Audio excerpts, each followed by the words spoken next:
Definitely.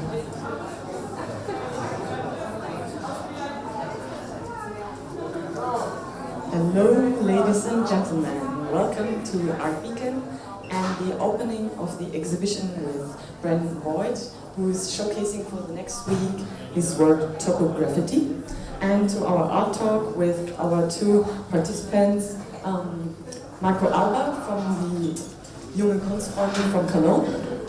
He's a big art fan and is going to moderate this today. And the second person with the art talk, within the art talk, Alexander Basile, a German or Colombian artist who just recently published a book which is called Die Ausstellung by Walter König. And I'm giving over the word to Marco Alba. Thank you. Well, welcome to this art talk. I'm very happy to sit here with two artists, from which one of them is presenting his exhibition today. I think it's quite a good constellation that we're here, because my view is more the view from the one who stands in front of the artwork, and then we have two artists who are well, let's say, producing art themselves or curating art as well, like Alexander does. And just to get an entry, I want to ask you the first question to Brandon, because I think that in some kind an artist lies within all of us, but obviously a lot of people don't know what to do with that. So I would like to ask you, how did you emerge that part of you when you were younger? Because you started really early to do music, and how you got to art and your definition of art. It's a lovely question. I agree with you, first and foremost. I think that human beings are inherently creative. I think it's probably our first impulse. I think it's why we have lasted as long as we have, even though we've only been here a short time. But I think that's also why we will survive as an animal. I think it's because we are creative first. We adapt first. So creativity is just a manifestation of, or adaptation is a manifestation of creativity, or vice versa. So for me, in the way that I know how to create things, whether it's music or painting, practice, just doing it a lot, that really helps. It helps to sort of hone your skills. And it doesn't matter what you do. Not so much, no. Or music or whatever you do. Yeah, and I also, for me though, paying attention to the cycles of creativity. We've all heard the term to have artist block. The way I grew up understanding it was a little bit more like it was a curse, that if it happened to you, it would never unhappen, and that you were just screwed from that point forward. And I was talking about it earlier with a young lady, and I have found the older I get, the less anxiety I have about periods of time where I'm not feeling creative, where I want to draw, or I want to write a song and nothing comes. I've learned to relax a lot more. And in those time periods, look at other artists' work, absorb film, absorb literature, get new inspiration, music, get re-inspired, go on a trip, go take a walk, do something mundane. You never know what's going to kind of like click it back in. And, but for me, recognizing that has been really important. So, in answer to your question, I think practice, and then taking it easy on yourself too. Okay, I mean, I think that's the most important thing, to be happy with what you do and to be, I don't know, to stand behind your work. Yeah. But I mean, you had to decide at some point. I mean, I think you founded Incubus when you were 15, if I'm right. So that's really early, and you had to decide pretty early which kind of art you want to proceed with the most of your time, with the most of your efforts, and so on. Yeah. Because obviously you can't go into every art direction at the same time, so you have to focus on something. Yeah. Why was it music? You know, growing up, I was pretty convinced that I would be exclusively a visual artist, because since at the time I was a child, all of my interests and all of my energy were focused in on that.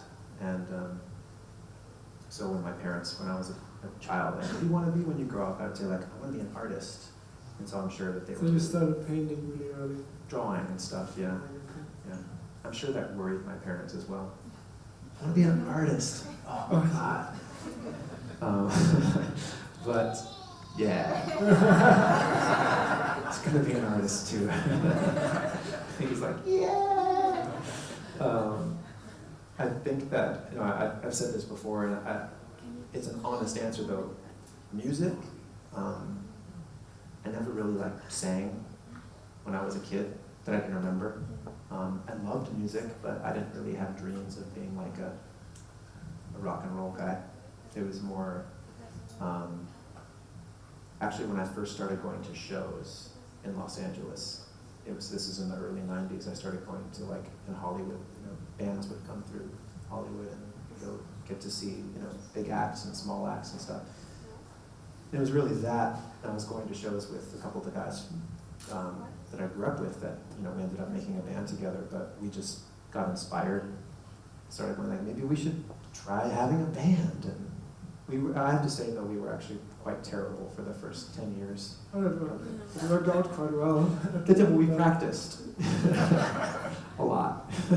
I think that you were saying, like, because we were relatively young when we started, you know, we were 15, and we didn't have a ton of responsibility to sort of like distract us from that.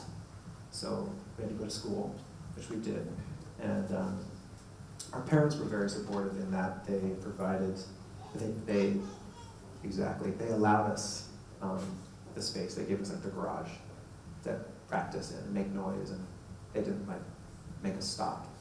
So that was a big thing. But yeah, we just got to focus in on that, and then it just kind of kept going, and we would play every day though. So we ended up getting better. So you were kind of influenced through your environment, through your parents who supported you and what you did, and the concerts you saw and so on. So all the input somehow got you to music. I mean, it's interesting because Alex is more, let's say, like a classical artist. Not really, but at least there's not that huge gap between music and painting or shooting photos or something. How did it work with you? Can you agree with Brandon on the, let's say, influence through environmental things? Or Of course, I mean, I'm not so sure if people would say that I'm a classical artist, because I got a lot of problems if I speak to curators, because they're not sure what I am. Because I like to curate shows, what I see as part of my artistic practice. But of course, I don't use that term that often, but I'm an artist. But when I was younger, I didn't know about art or being an artist. I didn't even know that, like, such a city like Cologne has such a big history in arts. You know? Like, all this I discovered years later. So when I was young, I was a skateboarder, and I was shooting a skateboard and doing skateboard photography basically. And at some point, I just had problems basically because I couldn't follow with the magazines and all those standards, and I just felt a lot of stuff that I was thinking or doing just didn't fit in the most existing mediums. So I was searching to find other things, and then I entered constructivism and all that theory, and I ended the last thing I did was going to an art school. That was when I was like 27. Oh wow. Yeah, because before I didn't even go to a Mensa. I really was aware of universities, I really hated it. Like, I had this idea of like, you don't need anything at all, you just need to do things. So when you went to art school, you really wanted to go at that point? Yeah, exactly. It wasn't like it was some duty to your family or to your culture, you really wanted. No, that was a good thing in the end, because like always when there was the free time, everyone was super happy, and I thought, yeah, it's perfect. You can even have the whole school for yourself. So yeah. It changed my perspective on being in an art school totally. What was helpful, but then again, it's not the most important part. So I agree. There's a lot of things happening in the earlier age. What really leads you to a certain direction. Yeah. What might be music, what might be art.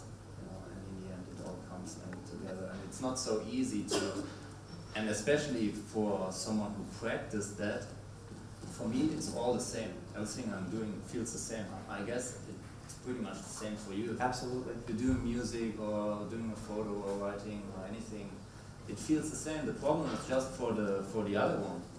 He thinks, okay, this guy, he's a musician, and that is an artist, and this is a photographer, but photographers are artists too. So you see, that was my problem, like, because I was known more for like being a photographer, but then photographers speak about tripods and lenses all the time, so I didn't really feel like a photographer. So I also had these kind of issues all the time. I had the same thing growing up in music, because the people I was surrounded with in music were like gearheads. Like, oh, you have this guitar with this amp and this pickup, and I was always like, I would like write and sing and not really be instrument savvy. So I always felt a little bit like, am I a musician? I don't know if I can call myself a musician. But when people add like in the classical sense, like, yes, I guess I sort of am. Can I ask you a question? Is it cool if I ask a question? Of course. You grew up skateboarding. Yeah. So I grew up skating and surfing as well. Okay. And some of the most influential art for me, the first things that I really liked without like somebody showing me this and saying like, you should like this, the stuff that I gravitated towards was skateboard art and surf art. So like the aesthetic around skateboarding in the late 80s in America, there was like this big boom, and then the skateboard videos that we were watching and the music that was with them was really influential to Incubus when we first started out. So I'm wondering if it was influential to you as an artist. Of course it was, Yeah. but more than this, being close to the Walter König bookstore, I have to admit, like, it's really I got really into that through photo books. Yeah. That's the way that I studied and came into that. So I was more interested in everything what surrounded these kind of scenes. Yeah. Like the skateboard scene, the music scene. Also, like musical-wise, I was more involved with hardcore. Yeah. And like emo back then. And I have to admit, I'm one of the few people here in the room that I have quite a good music taste, I would say, but I haven't even heard about your band at all. That makes me really happy, because it's possible like that. I know for a fact that some of the music we make you won't like, but some of it you might really like too, because it's informed by some of the same things that we seem to be landing on. Can I ask what photo books, what photographers? The first book that I bought was Cocaine True, Cocaine Blue by Eugene Richards. Okay. That was a book that blew me away. It was really this photographer, Eugene Richards, who hanged out in the New York scene of the 80s, 90s, early 90s, and actually in the scene where they were all shooting up heroin.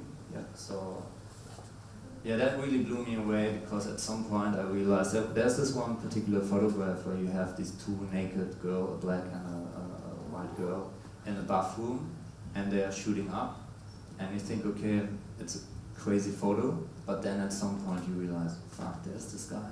He's just in between. He's also in the bathroom. It's not the photo that really kicked me. It was this idea that there's this guy with two girls in the same situation. that was the first time I didn't really understand it back then, but where I realized it's way more about the social construction, which inspires me and which is the important part, instead of like the production. Like, Sure. Same with music. Like, Yeah. I think Capturing moments as opposed to orchestrating them. also I guess therefore it's so important for a lot of bands to choose the right places where to record an album. You know, all these little details, they are way more important than the technical issues. That's how we feel as a band. And we've made records before where we actually searched out the right location. So we'll like all move into one house together and stay there and like lock the doors. Yeah, that's a performance. Yeah, you get to capture like a moment in time, therefore it becomes experiential as opposed to just focusing on an end result. You're focusing on everything before the end result. That's the fun part. Yeah. Well, that's also in development. Like it's in a development that you started with doing art that early, but then you focused on music, and now you're kind of coming back to your origins. I mean, you're still doing music, of course, Yeah. but it's fun to see. Like, did you always do art in your free time, or? It's something that has been an indelible part of my expression. Like the whole time I've been making music, I've been drawing and taking pictures and painting and stuff. It's one of those things that I've never done it, I've never left home to go on tour without my tools. Sketchbook or something? Sketchbook, pens, small thing of paints, and my camera. Okay. Like if I feel like it makes me anxious thinking about it. Like I could do it because I would just go and buy them somewhere, you know, but. Do you have it with you here in Cologne? I do, yeah, I brought my camera, I brought my sketchbook, you know. I've whittled it down to a little bit more of like the most essential parts. The traveling. Yeah, the traveling kit. So when I'm home, because I've learned to do so much of what I know how to do traveling, when I'm home, my kit is not that much bigger. I just have more of a space dedicated for it. That's good. So, was there something specific that led you to the point you are now, or the point you were like in 2007, 2008, where you decided to really go out with your art, with your work, and to show it to the world? Like, that's an interesting question. You know, I've had a number of experiences over the past, I'd say probably like 6 or 7 years, that have really made me want to pursue both music and visual art a lot more. Aggressively would be the wrong word, but it's not like an ambition. It's more of just it's like an inner drive. Like I feel like I need to do them both with more focus and more passion and more love involved. I think it really comes back to love. I love making music and I love making art. So I want to do it more. So especially in the past couple of years, like I've made more records than I've made like in shorter periods of time. I've produced more art in shorter periods of time as well. It's just fun, you know. And I have a lot of support too. That's Jen right there. She helps me with my art pursuits. Thanks, Jen. Great. Yeah. Great. Yeah. I mean, that's great, and so you want to share it as well more than before, because as I gathered, you have published 3 books now, and they had a development in themselves as well. Like in the first one, there were a lot of drawings and as well like incubus texts and so on, and so it was a bit like a mixture of everything, or at least it seemed to me when I read it.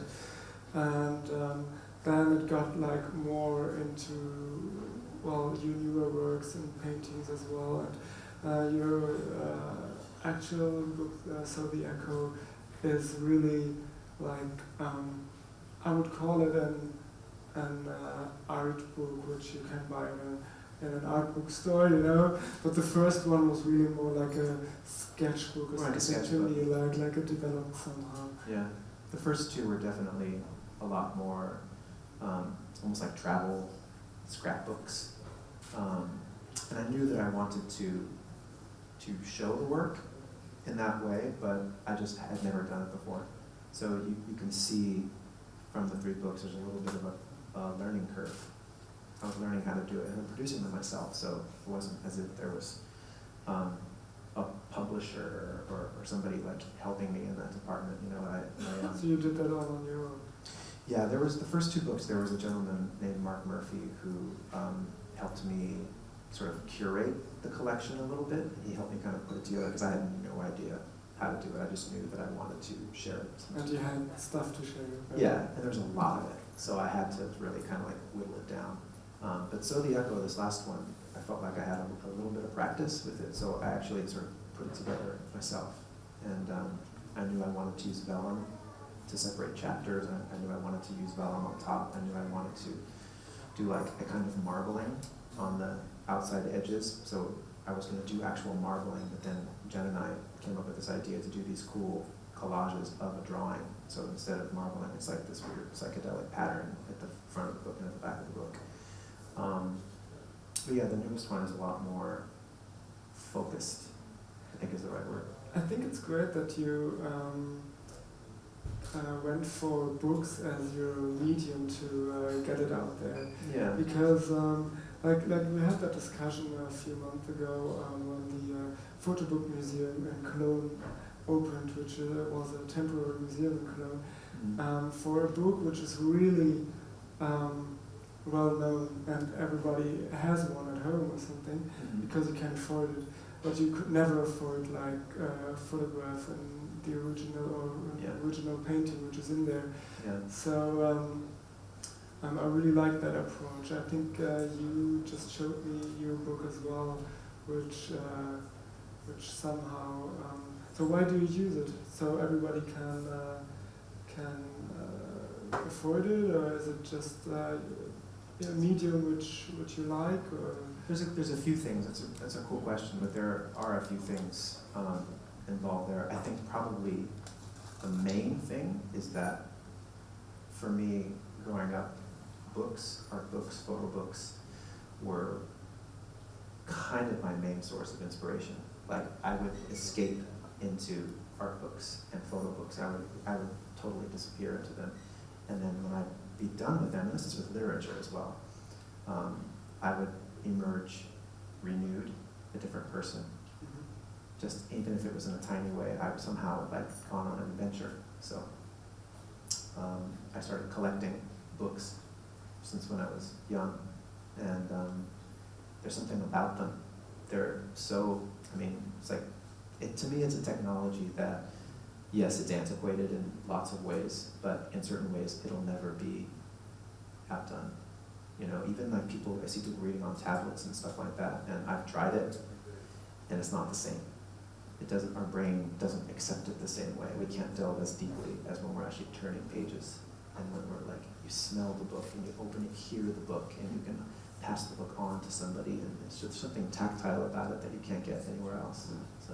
No, for sure. The book has become a very democratic medium, and it's in the best way, it's an exhibition in itself, because it's possible to travel to so many different places, so that a lot of young artists especially use that as a form as their first approach to get something out there in the world, and it's something very good, and it's a wild and very big scene popping up in Europe and the New York Book Fair and all that little art scene fairs.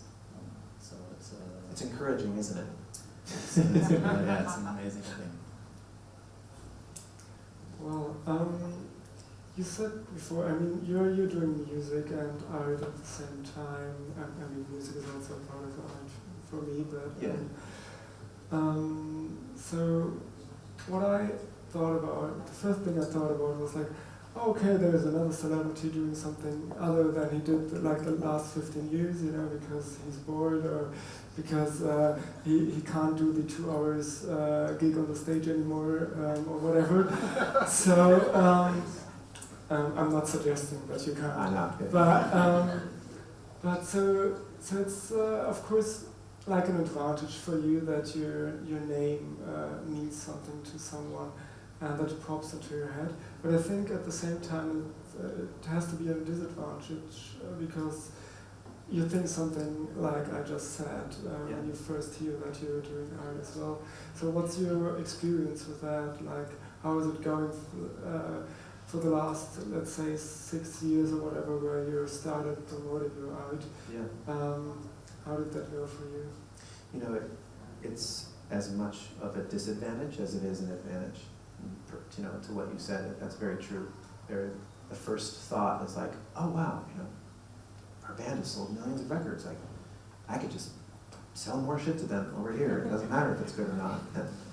And where I'm coming from with it is I truly care that what I put out into the world is everything that I know how to do, and I do with all of my heart, all of my spirit. And if someone looks at it and they're like, nah, it sucks, I can, at least for me, I can be like, well, it sucks really well. Like, I tried really hard on that. So I don't care if it sucks. You know, I did it from the right place as far as I'm concerned. But, so there is an advantage, yes, to some people in certain places in the world know my band and they might know my name. That's wonderful. But then there's also the double-edged sword element when you come in and someone's like, they want Incubus. They're looking for the identity of Incubus, or the identity that I might have with Incubus in the paintings or the drawings or the artwork. And that's going to be disappointing for them because it's something else. So that's the disadvantage, is that I'm coming into occasions when people have a predisposition, they have a prejudice as to what they're going to see. But the way that I like to approach that is it's a challenge. I like a good challenge. I like the idea that I have to go in and maybe change someone's mind. So if there's the opportunity to do that, I like it. I like going to those kind of places. And maybe start all over. I mean, that's what art is best in, to fail, you know. Art is the only job you can have where failure is not a bad thing at all. You know? So I think it's also not a bad thing, like if you, as an artist, maybe start that small or that not so many people know or like it, and it's a journey somehow to it. It's a really good point too, you know, in drawing, when we're learning how to draw. I think one of the things that always attracted me to it was the fact that my mom is an artist and she would always encourage my brothers and I to draw. And I remember her saying, like, it's beautiful because you can't make a mistake. There's no such thing. And so there was almost this philosophical precept to it going into it, whereas if we went out of lines, you didn't like get your hands slapped, or you didn't like, you weren't shunned for it. So for me, like, I love drawing in ink and not knowing what I'm doing. And if I like, yes, this is going amazing, it's going so well, oops. Oh, then you use your mistake. You know what I mean? So in a philosophical way, like you're making something and you mess up, but then you're forced to like, oh, there's something else completely, you know, it's like a good metaphor for life. Not to get a little cheesy, sorry. But it is like that. I mean, it always depends on what you see and what is there, right? Yeah. I mean, I read a nice quote in your new book where someone said that you shouldn't play what's in the clouds with you, because no one should play with you what's in the clouds, because you always see something, or you see a lot, you know, when looking up or when looking at the street or whatever. And I mean, you can somehow do something out of it. I mean, you could also leave it like that and leave it open to interpretation, of course. Sure. But you somehow want to fix your view and show it to other people, right? Sort of. There's a little bit of, in that sense, I feel like music is an interesting opportunity because you create something. When you make an album, you create something and you pine over it for weeks and weeks, and then you record it and you finish it and you press it and you put it out and you can't take it back, you know. And so it seems very finite until you start to hear the music through other people. You start to perform the music and you start to hear the way people are interpreting the lyrics and hear the way people are interpreting the guitar parts, and they start to play it in their own way. And it's not the way that the guitar player actually played it, but it sounds the same to them. So it turns into this thing where you think you're producing something that is done. I finished the painting, or I finished the song, and in reality it's like it's never actually finished. It's something, even when someone like takes a painting home with them, they could look at it one day and be like, oh yeah, it's beautiful, it's a painting of a beautiful woman. And then another day they could be looking at it and they're in a different mood, and they could say, oh wow, she's a little woeful. I never noticed that before. So it's like you can see so much depending on who you are, where you are, what mood you're in, how old you are, how much you had to drink that day. So many things. So it's fun. And of course, I mean, that's the point when we talked about the medium on which the art is, which is very special here at BEEKN, because we are in a digital age, and we have like a lot of digital information. When you're standing in front of the picture and you say, okay, it's I don't know, from this and that age, and he did it when he was just has fallen in love before, and so you can just read the interpretation for yourself. You think it's a disadvantage for the viewer to know so much, or is it an advantage because you can understand more of the process, how it just get the way it is? Yeah. Either way, it makes me think of, we spent the past couple of weeks traveling around Italy, and my girlfriend and I, we went to like all of the major kind of Renaissance galleries, and we were looking at all these things, and some of them we put on the headphones and had the person like tell us what was what. So-and-so did this painting in a very depressed period of time in his life, and he was drinking and he was doing this, and you look at the painting, oh yeah, he was a little drunk when he did that, look at that. And then other museums that we didn't have as much time and we couldn't put the thing on, so we're kind of rushing through, and you're able to just look at this piece and just absorb it. It's just a beautiful painting. Wow, those are really pretty colors, and then you put you into it. You see yourself in the painting. So either way, it's a good time. Well, as a curator, you have to think about those technical advancements a lot. Like, how are you handling it? So yeah, the issue of the didactic in an exhibition is quite difficult to handle, because especially in the young contemporary art, no one wants to give explanations. At least is that true? The artists, of course, like they never want. They want to have their pieces on the wall, and either you like it or not, it's just there, and you have to deal with it somehow.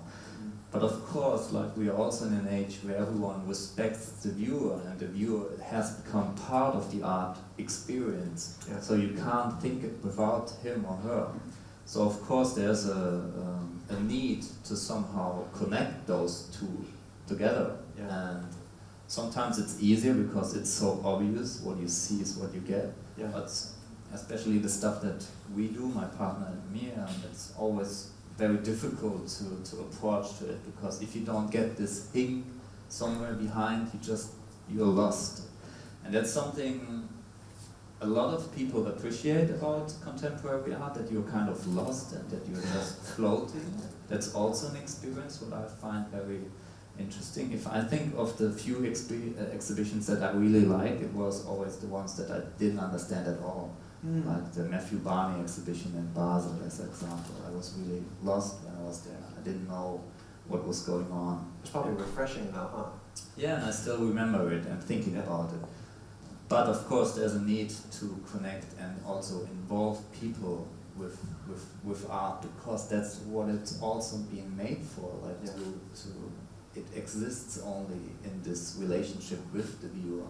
So it's a difficult task, and I think you need different solutions for different types of exhibitions. And so I think if the art gets older, it's way easier to have all these informations next to it. After they're dead, you can go and like look up ask their mom, like, what was you really doing? And, but if you have young artists, sometimes it's just also not that interesting, but it's not that helpful or not that clever as the piece looks. Yeah. Sometimes it's not even good to, like always when we have shows with other artists, I always admire them that someone else should write a text about your work. Don't do it yourself. It's not always the best thing what comes out. Because then artists by trade are usually already pretty self-indulgent, so it's like it's good for somebody else to try and describe the work, I find.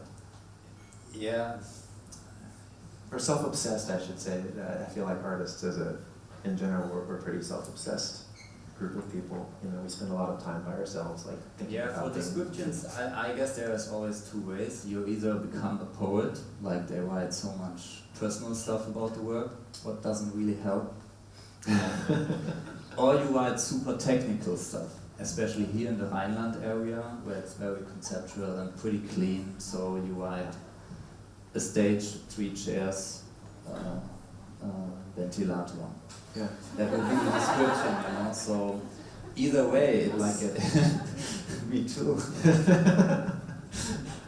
I kind of get a kick when artists write their own stuff on themselves and they go way too far conceptually.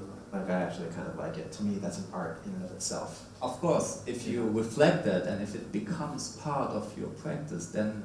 But I mean, like in an ironic way. Like when someone like over describes the work and you're like, come on. It's a pineapple.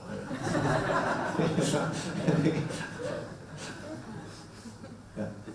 How did it work out for you? Like the first feedback of your works when you went out with it in 2007 or 2008. Did you get like feedback like, oh well, that's nice, you had half an hour free time and you did something? Right. You know, there wasn't a ton of like actual feedback that I can remember, like proper criticism. I don't remember that, and maybe if there was, I tuned it out or something, because I'm kind of a sensitive person when it comes to that stuff. I kind of get my feelings hurt sometimes, so if there was actual feedback, if it was written about, I probably either didn't read it or I wasn't paying attention. I have noticed a lot more feedback about the newest book, Zodiaco, and the newest body of work. And I have to assume, though, that my noticing it probably has as much to do with my willingness to notice it than anything. Does that make sense? It does, I think. Maybe I'm just more ready to like, I'm like, come on, all right, I'm ready.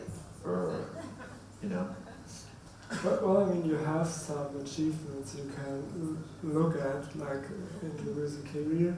I think you're one of the, I don't know, top whatever artists of the last century. So in music, so it's. I think it's much more difficult if you just if you can't look back and have those achievements in your background. You know, I mean, and you have like you have a base in some level.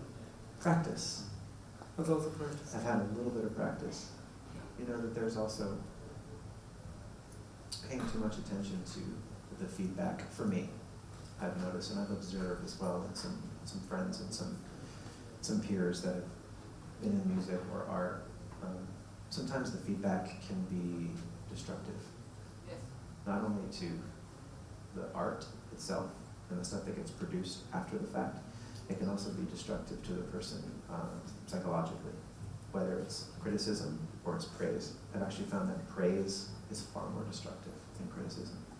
So with criticism, we want to transcend it. Okay, if you really like hear it, you want to do better, and you hole up and you practice and you get better. With praise, if there's too much praise, there's this temptation to feel like you couldn't do it any better. I've done it. The conceit kicks in, and every single one of us is prone to it because we're human beings.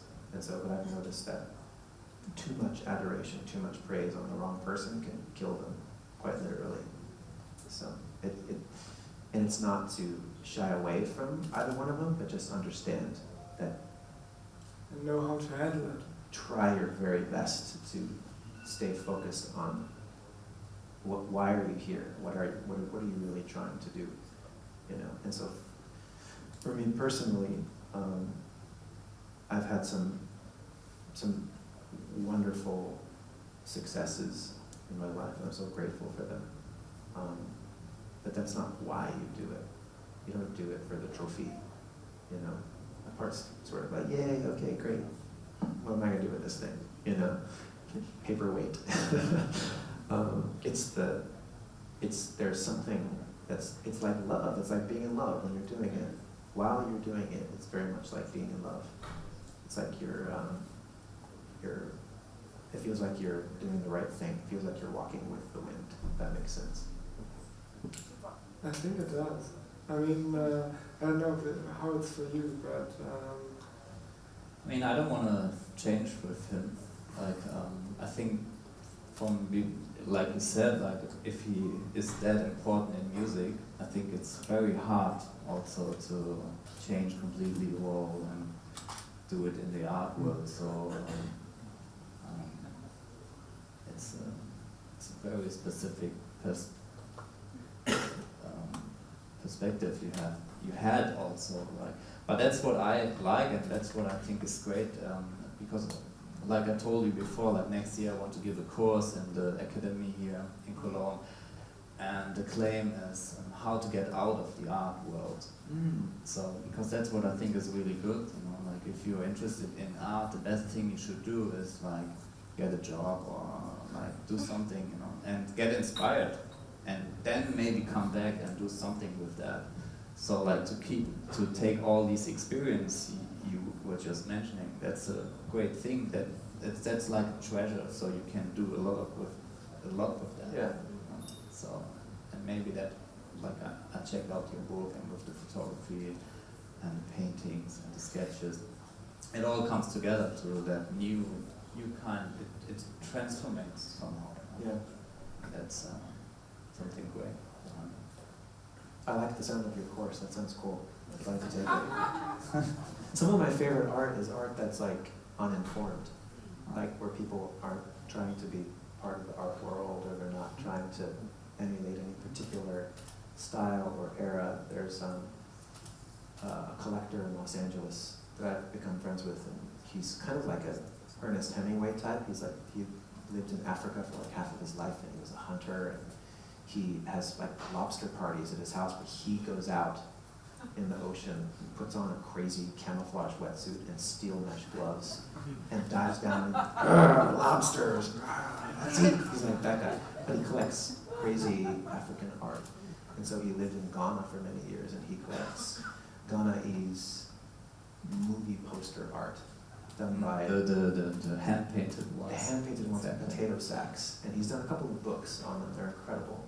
But he has this massive collection, more than he knows what to do with, thousands of potato sacks with these paintings from local people, and they have movie clubs. So they're obsessed with Western films, and they have this tiny little TV that they watch a movie on once a week, and they usually get them kind of late. So they're making movie posters of Rambo, So he has an entire collection of horror movie posters, hand painted on potato sacks, and I saw them and I was obsessed with them, because if someone said what do they look like, it's it looks a little bit like a child painted them, but kind of a little morphed. It's weird, it's its own thing. It's not trying to really be anything official or part of anything. It's like a movie poster from Ghana, and it's beautiful. It's really cool. That's also like, I mean, I'm always saying like, artists shouldn't go to art fairs, you know, you should go to a sex fair or maybe a model train fair, a pet fair. Cat shows. Yeah, why not? You guys have cat shows here? Is that an American thing? Well, they're bad here, you know, they're really bad. They are, yeah. They're so funny though. They make the cats wear like Prince outfits. It's good. So that's one source of your inspiration, to go to cat shows. Yeah. Yeah. Sex fairs? Really? It's pretty mainstream. Cat sex fair.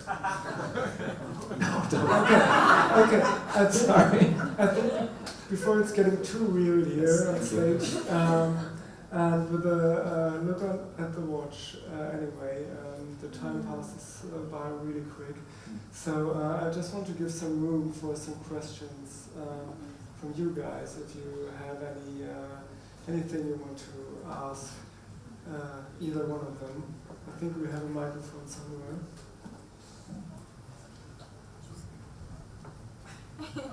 Really? In the last row?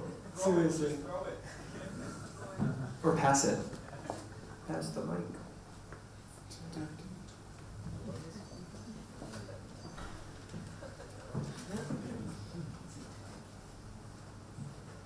Okay, I'm gonna ask for her. Her name is Marina, and I think she's too shy to ask, or she says maybe her English isn't that well. So she saw your art from We Are an Island. Is that correct? What it's called? Yeah, We Are an Island. Oh, right. Yeah, and her question is, do you have like any kind of specific message going out to, yeah, like people that watch your art? Do you want to transport a message? Because she thinks it's a little different now when, you know, what you did with We Are an Island to what is like now in your recent book. Yeah. Yeah. The answer to that question, I think, is no. There's not something terribly specific that I'm trying to convey in a general sense. I think I'm just sort of expressing myself to the best of my ability. With the We Are an Island stuff, very specifically that there was a message. That was probably the most specific I've ever gotten with art. And that was a project I did with Hurley, the surf company. And I've known Bob Hurley and that family for a long time. They've been very kind to Incubus and gone on surf trips and stuff with them, and really great bunch of people. And so for years they've been saying, like, we should do something, like let's do a artist collaboration line, and you know, it was always like okay, great, yeah, let's do that. And then we finally decided to do something. And so I grew up spending time in the ocean surfing, and I feel like the beaches, wherever you're from, but in particular Los Angeles, are always sort of ground zero for plastic pollution after it rains or after there's a big swell. You walk along the beach and there's like all manner of plastic pollution. And so when you're a kid and you see it, you just get kind of sad, and you pick up trash and throw it back away. As I've gotten older, I've come to realize that that's really just a symptom of a much larger problem. So with the We Are an Island stuff, I wanted to convey a message through, I purposefully did sort of more simple drawings, and I wanted them to be almost like a storybook to convey a very simple message, which was we are an island, and there's no other place for us to go. So let's maybe think about like a shift in the way that we observe ourselves and observe where we live and how we treat where we live. So, but in answer to your question, that was the most specific I'd ever gotten with an art project. Most of the time I'm just kind of throwing paint. Yeah, thanks, man. I have a question. Go for it. Perfect. Okay, thank Christina from Macedonia, everybody. Yeah, hello. It's a love question, actually. I Somebody saw gasped. I saw this interview on YouTube, probably before this Hav festival, which was in where? Norway, maybe? What festival? The Hav. Someplace that Incubus played? Yeah. Okay. And the questions were written in a language which I don't understand, but I remember what you said. Probably the question was about what's the key to a successful love or love relationship, maybe? I have an answer for that. Yeah, and you said that it's the mix between naivety and experience. Do you still believe so, or what was it all about that? Because it's stuck in my head, yeah, experience and naivety. Okay. You think? I think It is. I think I could still get behind that. Yeah? Pun intended. There's one person just got that. I don't know. You know, there's something about. You guys have the term Zen here. Zen. Yeah. In Zen, there's a concept called beginner's mind. And when I started reading about that, it was very inspiring to me because I've always resonated with the idea of being continually starting fresh. Like always, this is my first try at this. Like every painting is your first try at that painting. Every time you start to write a song, it's the first time you've ever tried writing that song. And so you could become jaded through experience, or you could choose very consciously to look at your approach to everything, including love, as the first time you tried it. So I still definitely slip and make mistakes and get too familiar sometimes, and maybe not familiar enough at other times. But I think that there's a reason why all of us want to like hold a baby and want to be around a baby. It's because they're brand new. Yeah. It's like they haven't, you know what I mean? And so we're attracted to that. Like we just want to be near it. And I think that's probably what it is. Something like that. I don't know what I was talking about. Does that make sense?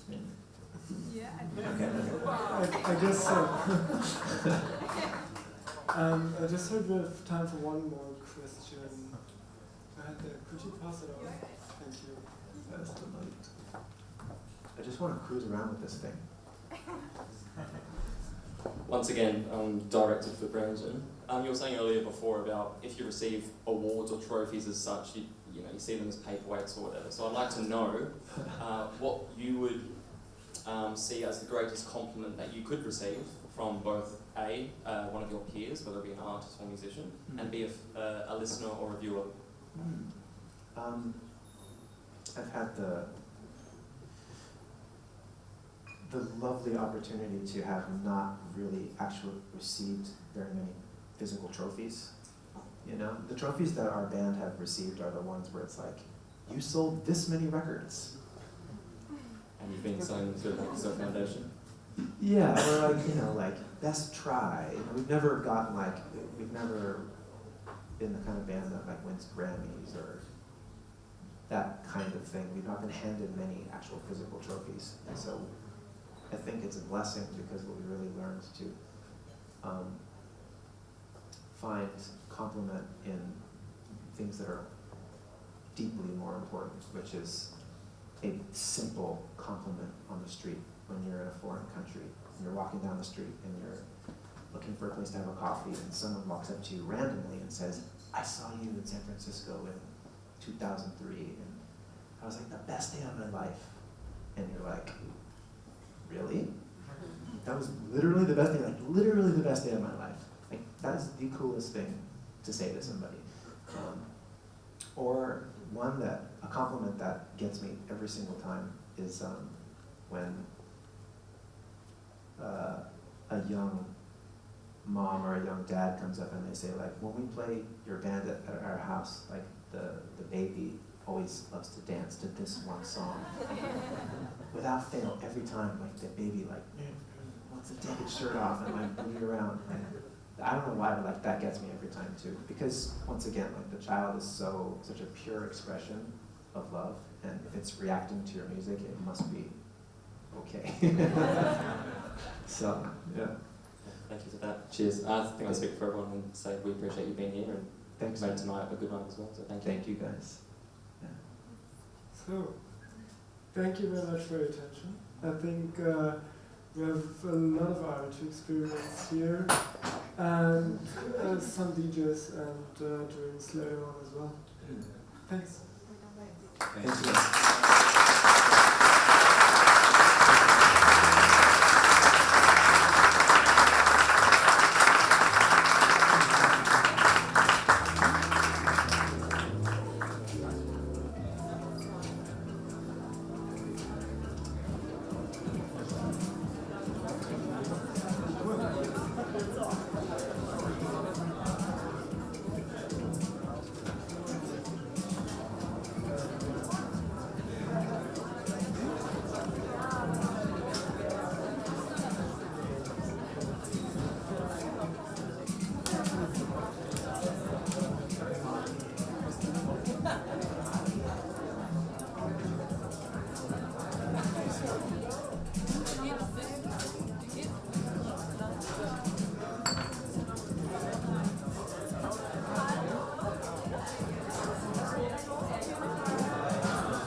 Marco.